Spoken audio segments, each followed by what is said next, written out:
नमस्कार दर्शक बंधु आपण मानक mind care Odisha YouTube channel को स्वागत करुच्ची। आपण मैंने यही चैनल माध्यम पाइबे मानसिक स्वास्थ्य सचेतनता, घरोई चिकित्सा, हेल्थ एंड लाइफ अवेयरनेस एवं डेली लाइफ रो साइकोलॉजिकल और सोशल मेसेज वीडियो। दर्शक बंधु आज भिडियो रे आमे जानिबा आपन को यौन रोग हेलानी बोली कि आपन जानिबे किपरि कौन सब यार लक्षण रही संपूर्ण भाव में आमे आलोचना करिबा एवं आजिर युवपीढ़ी पाई कि गोटे साइकोलॉजिकल वार्ता मध्य आपण मानकु दबा। किंतु ता पूर्व आपण मानकु कहि रखे जो माने आम चैनल को नुआ करी आछंती चैनल को सब्सक्राइब कर दियंतु एवं पाखरे थिबा नोटिफिकेशन बटन को ऑल रे सेट कर दियंतु जद्वारा कि जेतेबेले ए टाइप रो किछि इंपोर्टेंट अपडेट्स देबी सर्वप्रथम नोटिफिकेशन आपण मानक पाखरे पहुंची परिबो। आजिर समाज रे अनेक युवक और युवती हेल्थ विषय रे जानिथिले मध्य केतेक सेंसिटिव विषय रे कथा कहिबाकू डरुछंती।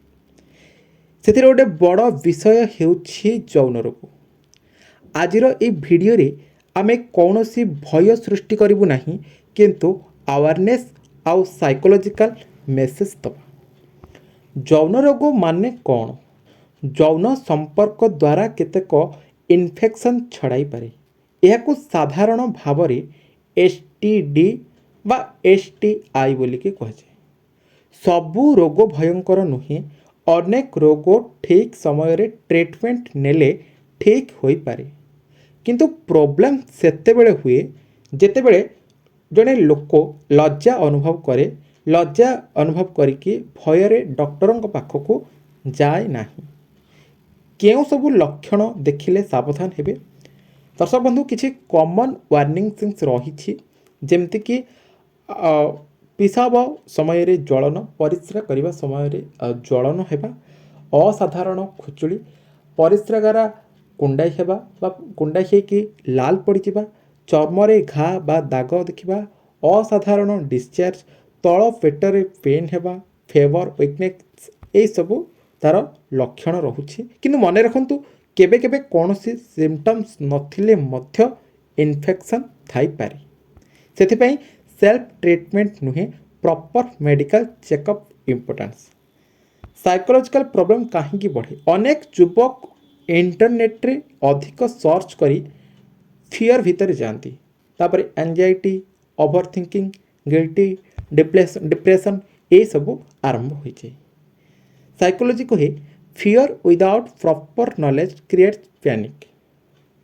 केतक लोकों को साधारण एलर्जी बा इन्फेक्शन होइथिले मध्य से माने भाबंती लाइफ शेष होइगला।